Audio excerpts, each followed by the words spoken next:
From today, local councils will have a legal duty to offer more help to people at risk of homelessness as the Homelessness Reduction Act comes into force. It'll put a renewed focus on bringing down the numbers of rough sleepers, as well as introducing measures to stop people becoming homeless in the first place. For many people, this act cannot come soon enough, as the number of people sleeping on the streets has risen dramatically in recent years. Matt Downey from the charity Crisis says this is a step in the right direction. Today represents a massive step forward in tackling homelessness. It won't deal with everything, it won't solve rough sleeping, it won't solve the causes of homelessness overall, but what it means is that those who are affected by it, that homelessness can be prevented, and crucially, that no longer will some people be entitled to help, all people will be entitled to help from their local council in England.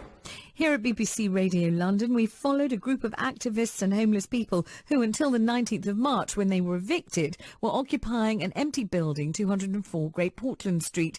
And joining me now is John Glackin, the founder of an organisation called Streets Kitchen, who provided food for the people who were part of that occupation. John, hello, good morning.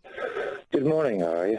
Will you remind us, John, of how you came to be involved in the occupation, in what happened, in how it grew? Just describe it to people who may not have been aware of the story.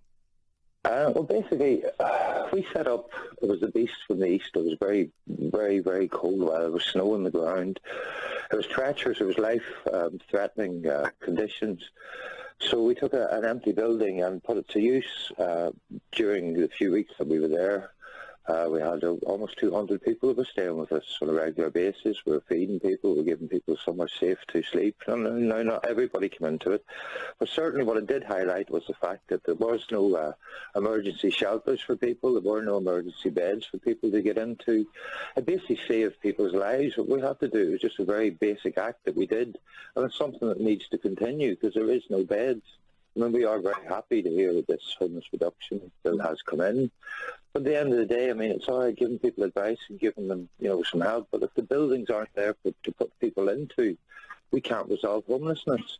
So what we did was highlight the fact that there is so many empty buildings that can be put to use immediately to save people's lives. I mean, sadly, since Sophie, I mean, personally, I know two people. We've had Keith and we've had Steve. I mean, two homeless people who have died homeless, and that's just a couple that I know personally. So, I mean, what it was just a basic act of solidarity to try and help save people's lives. And as we were following it here on BBC Radio London, and our reporter Greg Mackenzie was the first person media person who was allowed into the building, and we followed it very, very closely, really on a daily basis while you were there.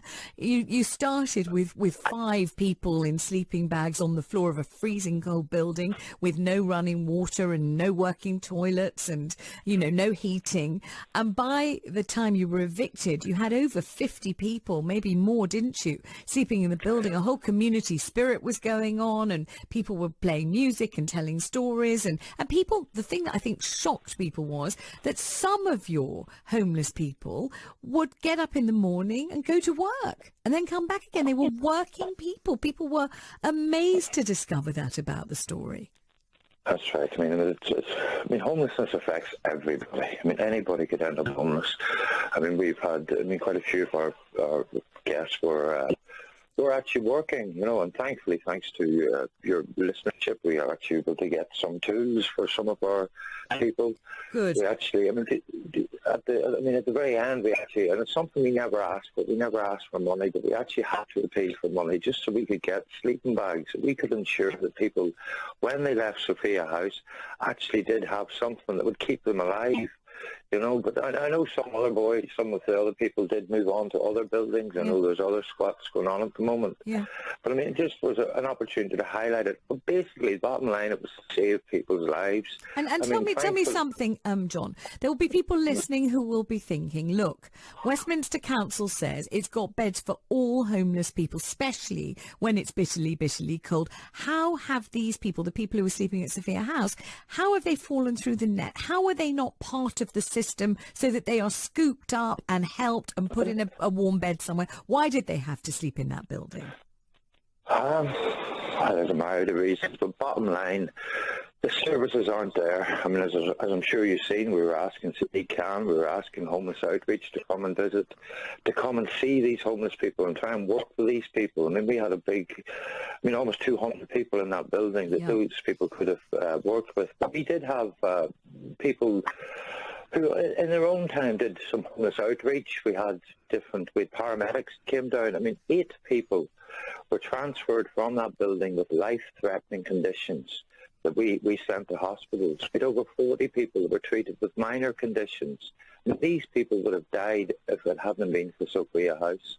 These people's conditions would not have been treated if it hadn't been for Sophia House. Do you have any means at all, John, of checking what's happened to any of the people who were living there? Do you know how they're doing, or whether? I mean, I just say when I walked into work this morning, it was about 6:34. I was crossing, the main Portland Place, that main road at the top of Regent Street. I saw a homeless guy who was kind of rousing himself from sleep. That round church that's just over the road from the BBC, and I saw he was an old man, and he was kind of heaving himself to his feet, and then he was standing with his forehead. I just saw this just this morning, leaning with his forehead, leaning against the sort of column of the church. I think while sort of gearing himself up to urinate against the column. I think that's what he was trying to do. But just the very sight of him standing there, it was really cold at 6:30 this morning, leaning with his head on the column. It was just it's not a sight that any of us should have to see. It's not an ordeal anyone should have to undergo, is it really? It really isn't. Absolutely not. No, we should. I mean, there's a point you also raised too. I mean, a man had to sadly urinate possibly on the streets. I mean, there are no public toilets for people to go to. There are no services for people to go to. I mean, there is no reason for it. The streets are dangerous. They are very, very dangerous places. Sadly, I mean, it's been highlighted with these recent murders on the streets of the young people. I mean, these are the same streets that people have to sleep on. People are scared to sleep around Tottenham. People are scared to sleep in certain areas because there is a lot of violence. And John, I'm just about to speak to Rick Henderson of Homeless Link and Street Link. Do you think they've done a creditable job during this very cold snap and during this winter? I don't. I think StreetLink is a failure. I think StreetLink as a service could be so much more improved. It could be so much more simplified. We didn't have any contact with StreetLink. I mean, anybody who's in doing what we do, who's on the front line of homeless services, would agree with what I'm saying. I mean, StreetLink, in theory, should work. No second night, it doesn't work. I mean, you can ring and you can, if you can get through to StreetLink and get people to come out, they won't come out that day. They might come out in a day or two. That person would have to be located exactly where they have been located to. If that person has to, for example, go to the bathroom or has to do anything, they won't get picked up. So the whole services needs to be reviewed. I mean, and hopefully, and what the biggest problem I find is there are no homeless voices in this. I mean, we've got professional people paid to provide these services, but really and truly, we need to start listening to what homeless people are saying. John, thank you for talking to me. I'm going to move right on. Thank you, John, very much, and good luck with what you're doing. That's John, the founder of Streets Kitchen. To Rick Henderson.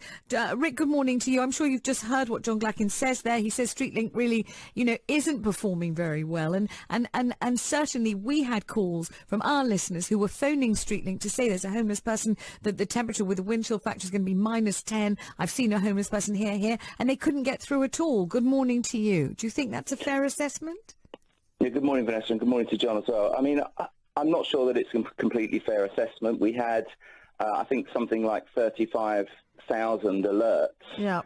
During that cold snap, the beast from the east across England and Wales, and in London, just London alone, we had 20,000 alerts. So I don't think that says that it's a failing service. I think we spent something like 200 hours on the phone talking to the public, processing those alerts. But it's a tricky thing, sending people out to try and find people that often don't want to be found. It's not as easy as it sounds. No.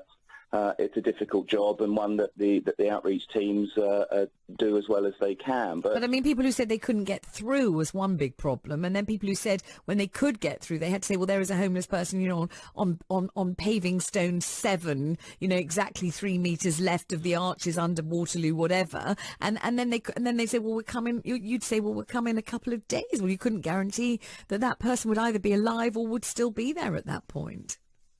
Yeah, I mean, the phone line and a lot of the referrals do come through the phone line is operated by volunteers. We do try and encourage people to use the app or to make the alerts online as well. just because that's sometimes easier to deal with administratively. But yes, there is sometimes a delay.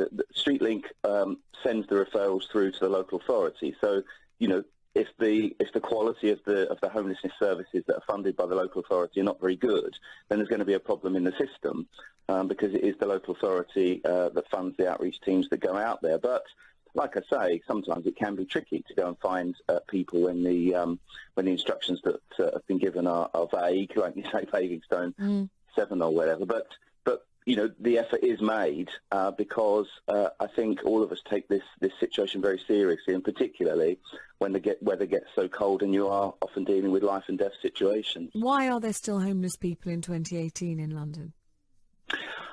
I think it's probably a combination of factors. I mean, as we've discussed before, certainly there are always reasons why people have to leave home because of the breakdown of relationships and so on. But more and more we understand the importance of having a good welfare safety net and having appropriate housing, access to affordable housing, and both of those things are a big problem in London and across the country. It's the reason that there are 5,000 people sleeping rough on any one night. It's the reason why the government, I think, is having to take a really hard look at itself and is introducing these new measures like the Homelessness Reduction Act and some pledges in recent months to try and halve rough sleeping. So the government is having to look at itself, because I think we all understand that there are structural causes to homelessness just as there are personal ones. Thank you very much, Rick Henderson there of StreetLink.